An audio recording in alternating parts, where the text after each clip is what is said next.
Yeah, yeah, yeah. Now you have a group coming, they're going to do Spanish-speaking music. And I think it's wonderful that we have music from our own hemisphere, more than we used to. This Argentine music, is that correct? Oh, Bajo Fondo. Yeah. Yes, it's from Rio de la Plata, so it's Argentine, Uruguayan music. It's tango. The flip term for it is Electro Tango, because they take tango music and they put a lot of 21st century sort of production and sort of electronic beats to it while they play the tango music. But the leader of that group is a guy named Gustavo Santaolalla. He's actually won 2 Academy Awards for Best Score in a Motion Picture for Brokeback Mountain and Babel. That's his side job. His side job is winning Academy Awards for his score, but his day job is this band. And he says they mine all types of music from that area. So there's a long-standing punk rock tradition in Uruguay, a long-standing hip-hop tradition as well. And so they put all of that into this stew that they call Electro Tango. But there's heavy tango elements as well as sort of that. That kind of jaunty techno beat. Yeah. Well, I love tango music. Yeah, well, it's a great band. I know they don't have a lot of name recognition, but they're such a great band, and that I'm hoping people will come out and see it and experience it. Yeah, well, I hope so too. I hope so too, because I said I like the Latin American music in South American. I like that. You're bringing a dance group that I'm quite interested in, the Jessica Lange dance company.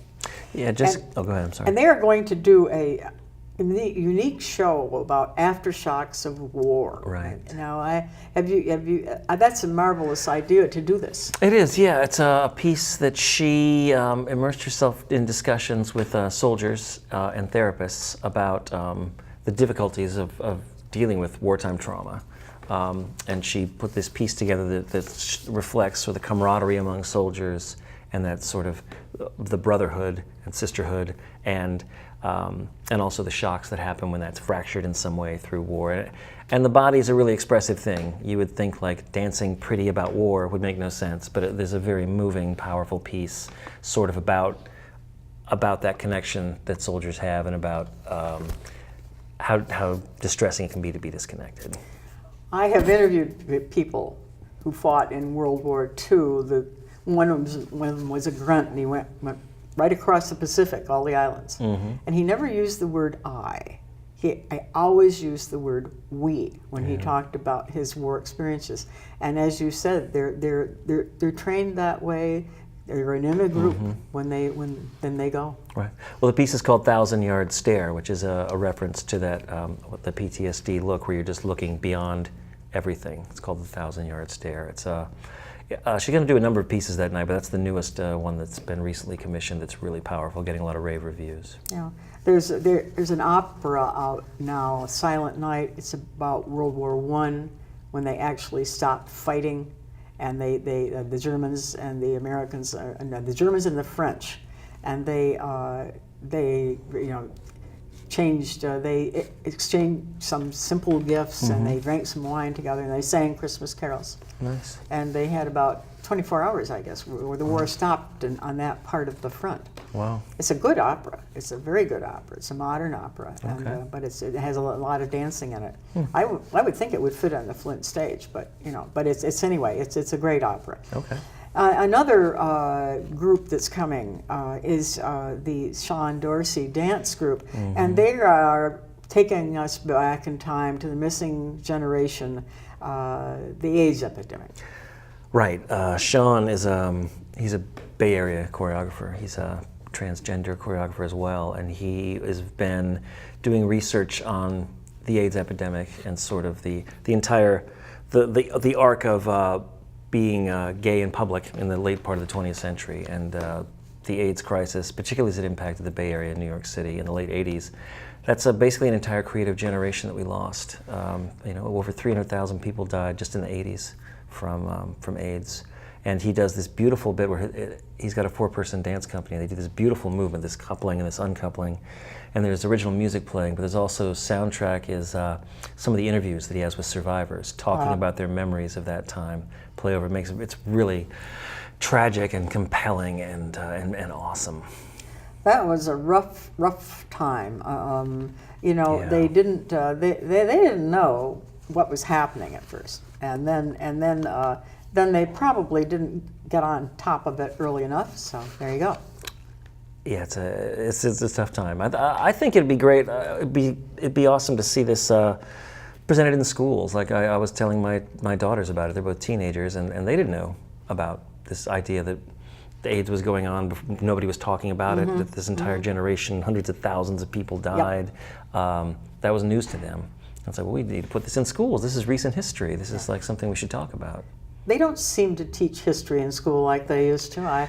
I'm surprised, but it seems to be that way. Speaking of history, boy, we have a great Broadway show coming, Cabaret. Oh, Cabaret is one of the, it's a Bob Fosse show from the 60s that's ever relevant.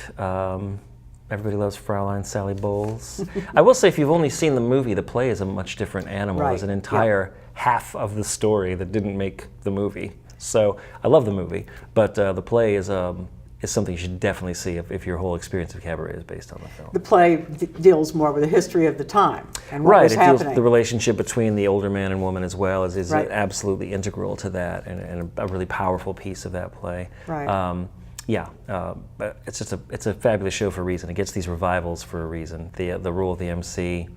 I mean, every actor in the world wants to do that part because it's just so flashy and showy and beautiful, meaty. Oh yeah, beautiful stuff. But Yeah. you know, the play is very different because it deals more with the question of relationships between Christians and Jews. Yeah. And the idea, the Nazis are coming. Yeah. The Nazis are coming. Not even so much there the you go. question of it as the impossibility of it in that fascist era. Blindfolded. Yeah. Just, you know, You keep thinking it'll get better, and Yeah. nope. No. Oh no. No. Now, where would someone call for information on shows? And I know you have a great website. Yeah, the website's the best place to go. That's flynncenter.org. You can call the box office. That's 86-FLYNN.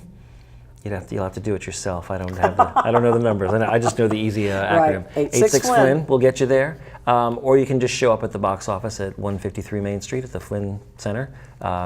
We've got great box office agents that'll help you out. Those would be the three ways: box office, phone, in person. We haven't developed a fourth way yet, I don't think. Well, a big cloud up there someplace. Soon we'll have a fourth way, but those are the three ways right now. There you go. Okay, well, that sounds good. And I'm sure that people will need to buy shows for, certain shows will really sell out early. Yeah, So, we just went on sale, and the Broadway shows, Kinky Boots and Jersey Boys and your John Cleese and your Yo-Yo Ma, they move pretty quick. So. Yeah, absolutely. Now, I noticed this year that you're having a lot of shows in the Flynn Space. And I'm talking with Steve MacQueen, who is the artistic director of the Flynn Center for the Performing Arts in Burlington, Vermont. You have a lot of shows in the Flynn Space. Why did you decide to do this? Well, we always have a lot of shows in the Flynn Space. I love it down there. I just think it's one of the great spaces in the area. It's a beautiful black box, convertible to everything. My favorite thing about it is just the intimacy between the artist and the performer. Nobody can ever phone it in down there. You can't be an artist just going through the motions, because the audience will pick up on that like that. And so you get this energy that goes back and forth between the artist and the audience because it's the tight confines. Low ceiling, just 10-foot ceilings in that black space, and something really happens. You get it every night at the Jazz Festival down there. It's just electric, and you get it for these performances. It also allows us to do some edgier, more offbeat things that we would not be able to do in a bigger space because we would attract the audience. Things like Adrian Truscott's show, Asking for It, which is this extremely edgy and provocative one-woman comedy show about rape culture, kind of tailor-made for that kind of intimate space. And we have, I'm really proud and happy to see that season down in Flynn Space because I love it down there. You have labeled your brochure that some of the shows down there are adults for adults, and adults need entertainment too, don't they? Yes, and they need, the tense vagina. I think that's going to be that's a very great show. Yeah, that's Sarah Julie's bit about motherhood. It's her show about the less reported aspects of motherhood. Because she had children and some of the physical accompaniments that go with Mother. It's a very funny show, but it's also very poignant and also very biologically accurate. Yeah. Well, having had 3 children, I mean, You know more about than I do. there is humor. You can find humor every place. Oh, absolutely. That's absolutely true. And you know, it is. It's really very funny, and some of the doctors who deal with you are also very funny, and it's like MASH. You know, it was a very funny movie. Yeah. A lot of people don't see funny aspects of war, motherhood, Sure. ORs, operating rooms, and things like that. But in order to carry on, people have to You gotta have their laugh own at humor. it. That's right. Yeah. I had a teacher in college who once told me that humor rises around bruise points. And I always thought that's something I always referred to about places like that, where you have to laugh, kind of laugh through the pain to cope with it. Yeah, that's very, and I agree with you. I think that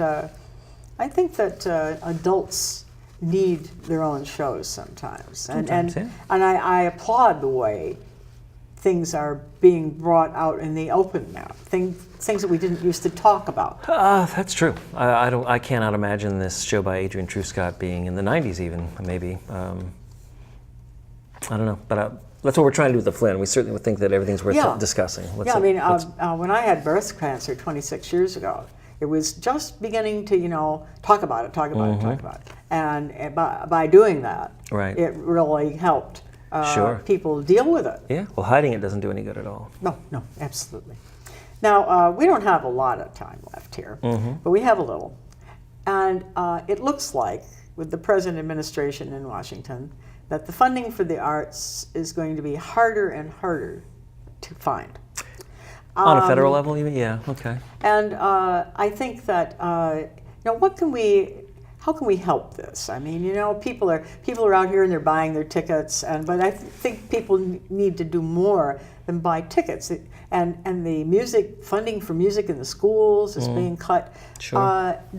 So, do we need this music? Do we need these dancers? What do they do for us? Well, first of all, I would say there's nothing wrong with buying tickets. I rather thought you might say that. I really did. Was the question, why do we need it? Yeah. Well, we need art for the reason everybody partakes. There's nobody that doesn't partake in art. It's some form of expression that we connect with and find valuable, whether it's a song on the radio or whether it's a dance performance. You find something that expresses something that connects to you in some way, and everybody has to do that. It's not. That's why people in the arts profession get bent out of shape about STEM. Because there's no A in it, and the idea of STEAM is so much better because it takes as a given that the arts aren't essential. But you look at every culture going back to the dawn of time, and the arts are always, storytelling is always there, and we always have to tell stories. We always have to tell creation myths. We always have to move. We always have to create music. It's an impulse. It's not something that's optional. Right. Everybody hums while they're chopping an onion, right? I mean, the idea to create art and express yourself it's a universal need in humans. I think that's a marvelous way to end.